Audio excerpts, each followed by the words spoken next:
I'm Brian Duffy from 19 News. Here are the latest headlines, first alert weather, and breaking news for Tuesday, March 24th, 2026. First with breaking news. First with new information. Plus, your first alert forecast. 19 News starts now with a breaking news alert. All right, we continue to follow this breaking news. What a mess on 90 on the highway. It's been like that all day. Hello, everyone. I'm Brian Duffy. And I'm Nicole Versansky. I was stuck in it, had to divert on my way in. I-90 West has been a nightmare. We want to get right to traffic anchor Rachel Veda. It sounds like maybe things could be improving now, Rachel. They're just starting to. So we had the right two lanes blocked off from 9 to 3. At least that's what it was supposed to be. But it wasn't until about 3:45 that we had those two lanes reopened 45 minutes late, causing these drivers to be about 45 minutes late to where they were going. You're taking a live look where 90 East passes Detroit Road, and you can see this bumper-to-bumper traffic that was just filling up the freeway here.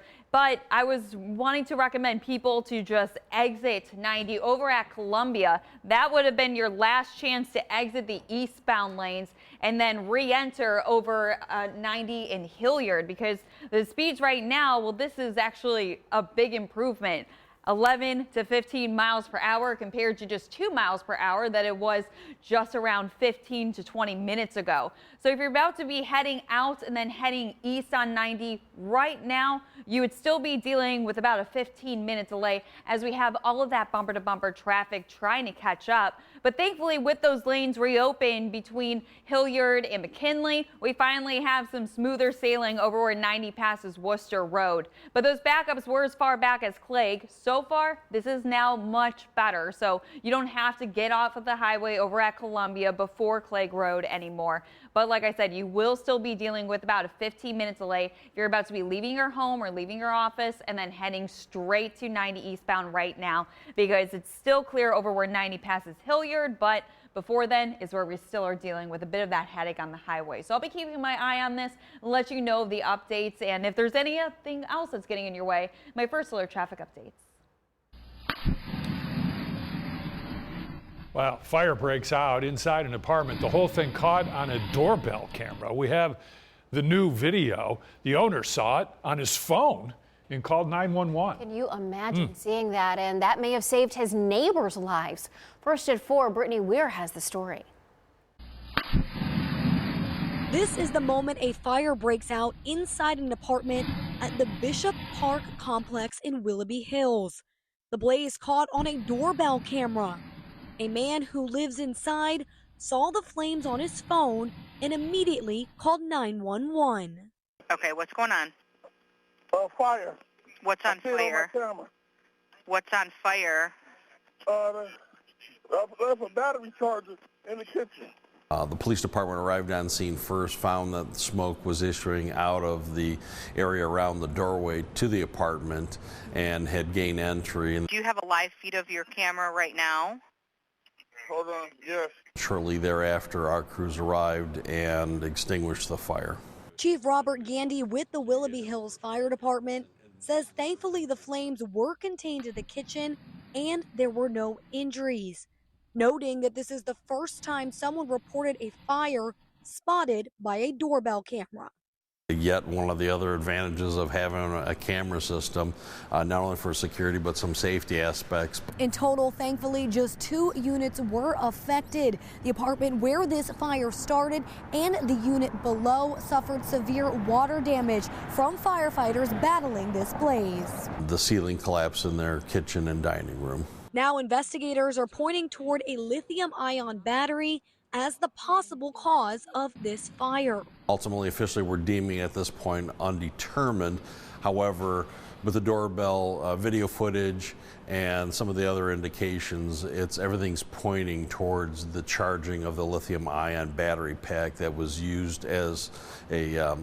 He says that this is a reminder that how and where you charge those batteries matters. Lithium-ion batteries, we use them throughout the fire station, and you have to take some, very good, strong precautions against them. You can't put them on a soft surface like a blanket or something like that. It's recommended to have them on a solid surface. In Willoughby Hills, Brittany Weir, 19 News.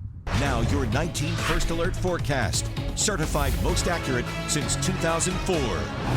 Now to your first alert on some warmer temperatures. But some possible storms coming with those warmer temperatures. On Thursday, 19 First Alert meteorologist Andy Chillian is here with what we can expect. Yeah, it's always something, right? I wish I could say we were going to be warm without storms, but it just seems like once we warm up, we've got that storm risk as winter always tries to fight back. So that's what we're first alerting you to on Thursday. We are looking at the opportunity for some storms, especially late in the day as we take a look at that 19 First Alert weather day that is coming on Thursday, and especially, I would say, really late. So we're looking late afternoon, even after this time, more like 6, 7 o'clock and onward as that cold front does move through. So a lot of the Thursday's looking nice. In fact, the afternoon will start to warm up, temperatures near 70 degrees with that breeze. And then from late afternoon into the evening, we'll see that front beginning to move through, and we'll see the risks of heavy rain. That's pretty much a given with this, so there could be some local high water, but damaging wind and some larger hail will also be possible. Now, meanwhile, right now, we don't have to worry about anything severe. It's been a decent day if it wasn't so cold, and now the lake breeze is settling in. So even at Hopkins, we've got that wind out of the north, and we have fallen from the mid-40s earlier to the 30s right now.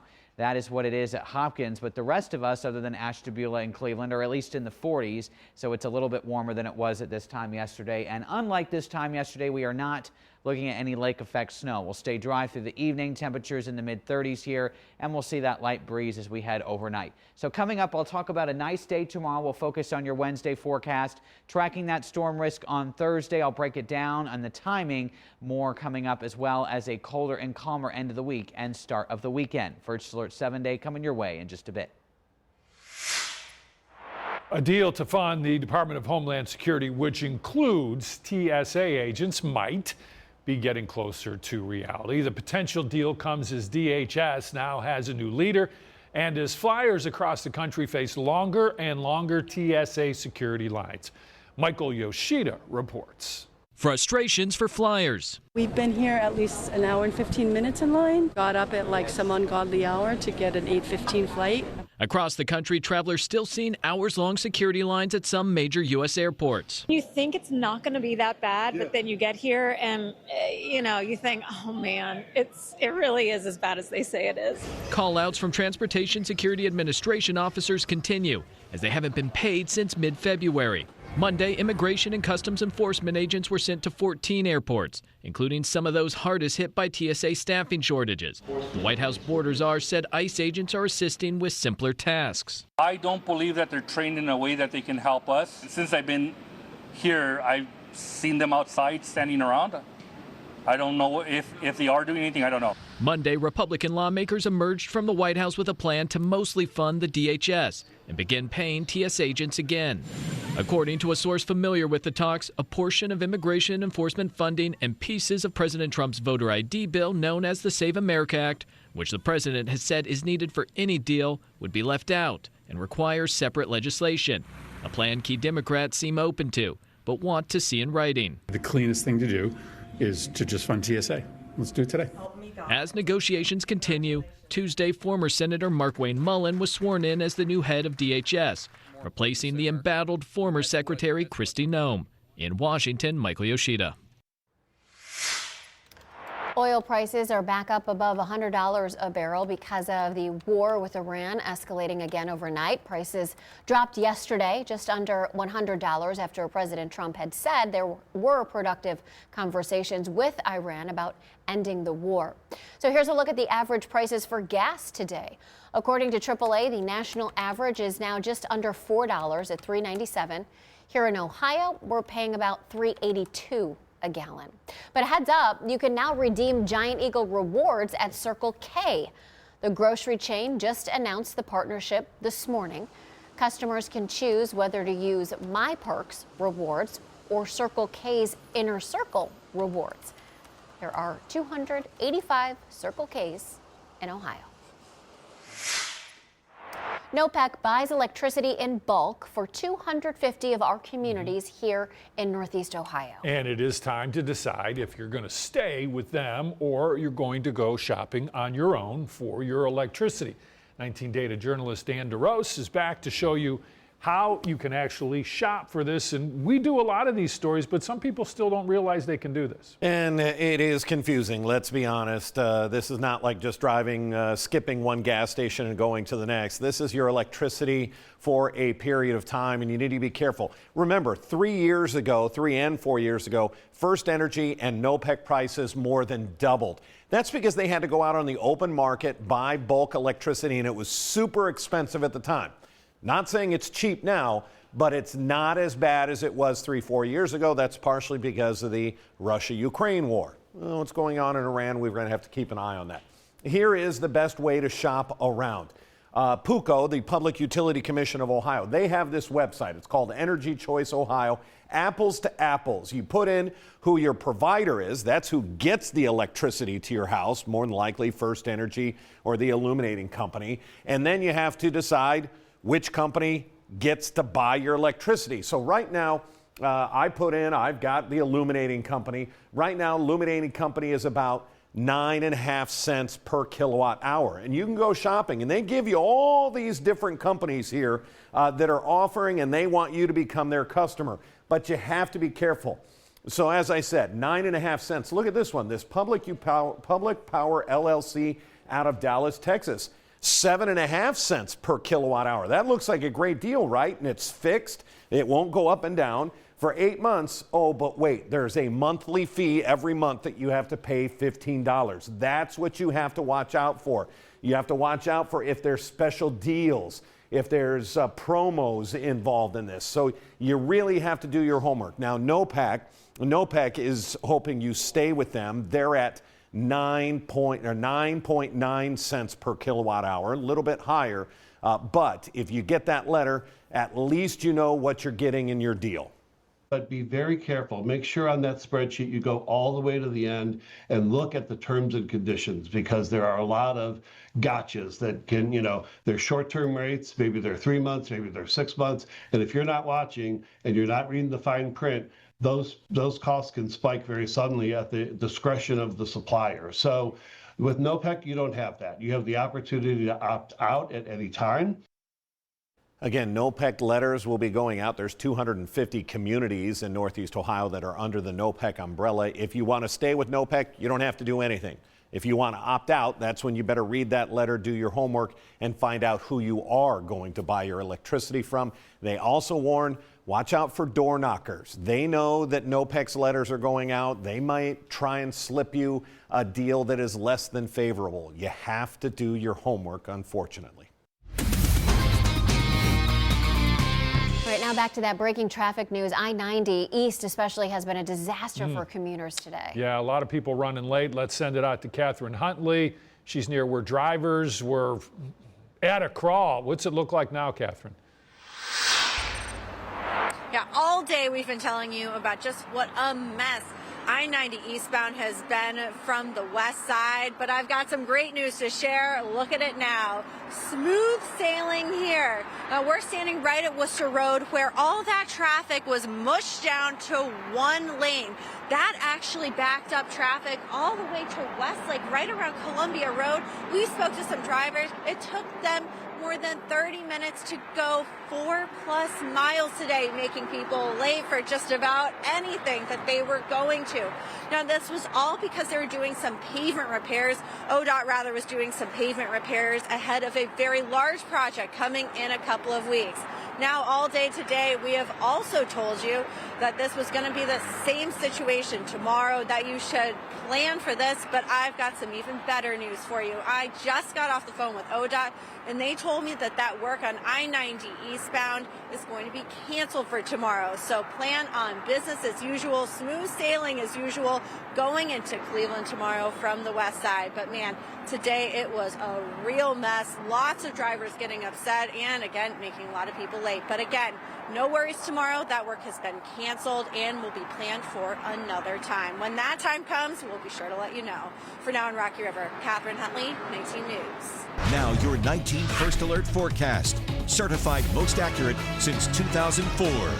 It's Tuesday, but we already have a 19 First Alert weather day in place for Thursday, especially later in the day, as we're looking at yet another cold front to move through, bringing some showers and storms. A few of those storms could be strong, if not severe. Now, the main risk, I would say, is really going to be heavy rain. These are going to be really efficient rain producers. Downpours could lead to areas of high water.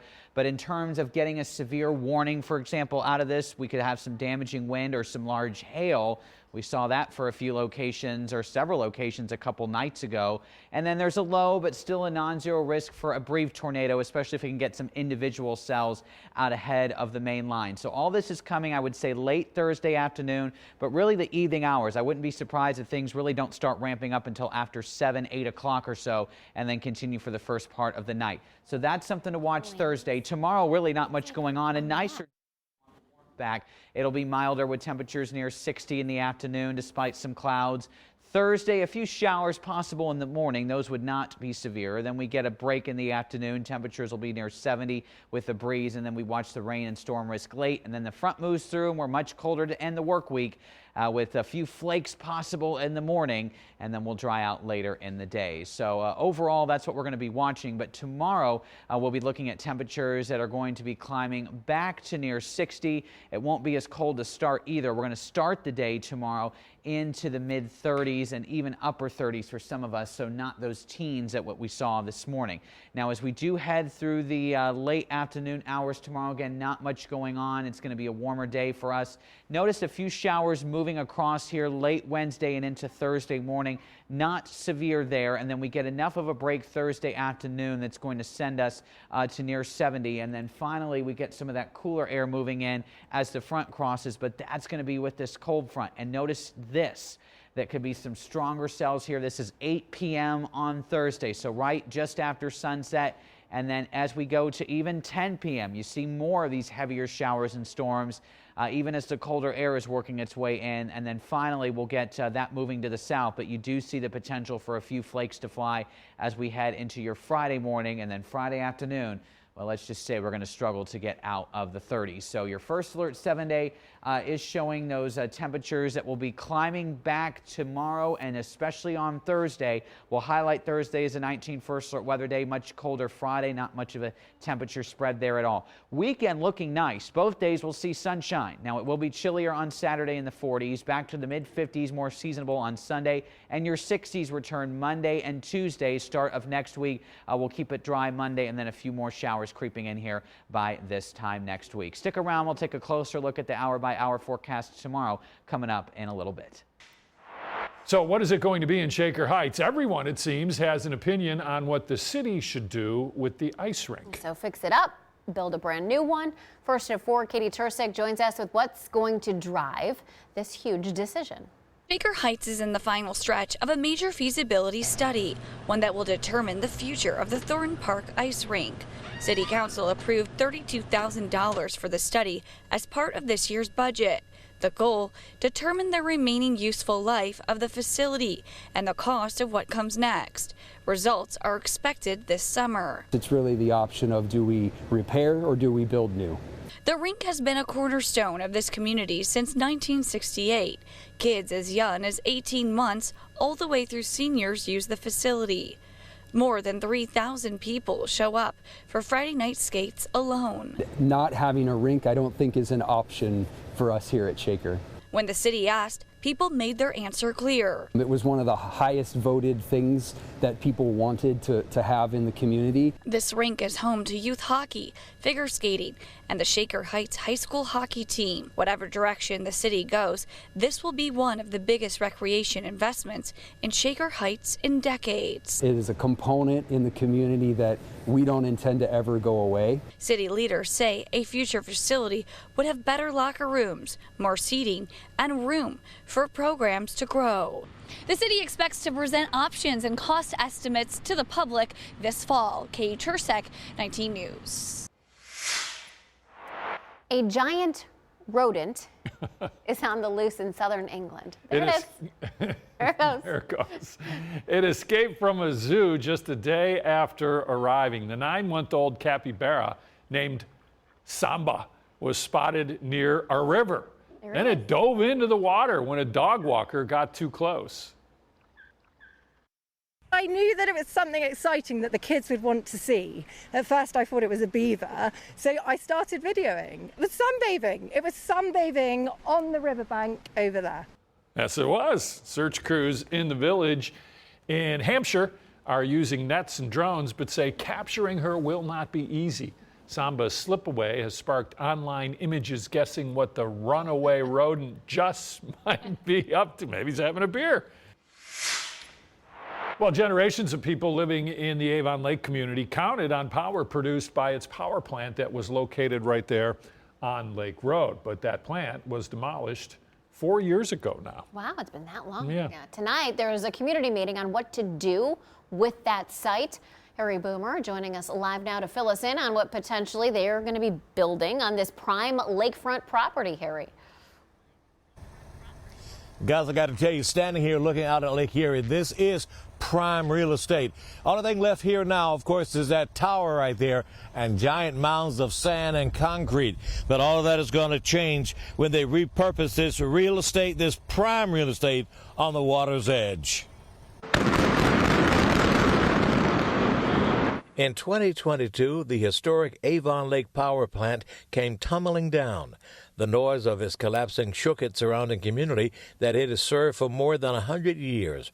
Robert Ruah works for Avon Lake. It potentially could be, a real boon for the city and for its residents and really for the region. This is what the site looks like today. Now comes the debate of what to do with the 23-acre site along the shores of Lake Erie. The city looking at several options: a public lakefront park, restaurants, multi-story housing, hotels, and a marina. However, there is a lengthy list of what you won't see: single-family homes, nursery schools and daycare centers, general discount stores, no hardware or home improvement stores, no automotive services or dealerships. Adult entertainment businesses and cannabis stores won't be built here either. It sounds like it's going to be a pretty exciting opportunity for the city. It's not often that a piece of lakefront real estate becomes available, for this type of mixed-use opportunity. So it is very exciting. Again, tonight, the Avon Lake City Hall is going to be the site where there's going to be a public meeting so residents can tell the city what they want to see here. On the site of the old Avon Lake Power Plant, I'm Harry Boomer, 19 News.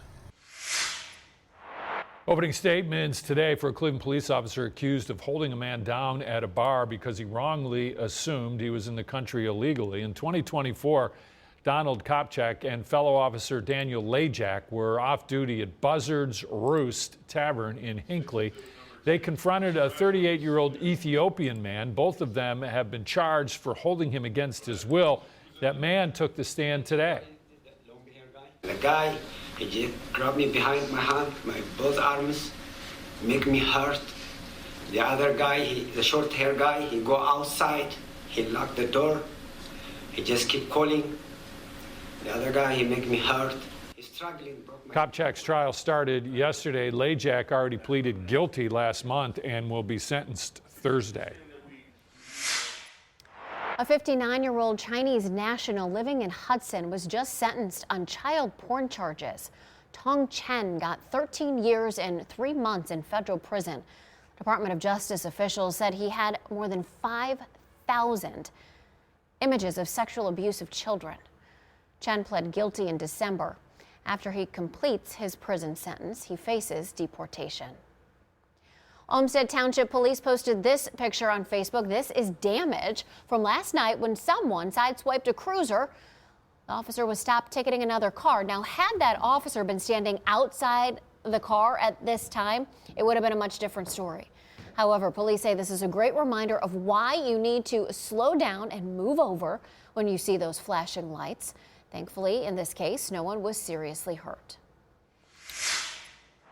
More than 200 flights at New York's LaGuardia Airport canceled today. The runway where a plane and fire truck collided remains closed as NTSB investigators work the scene of that deadly collision.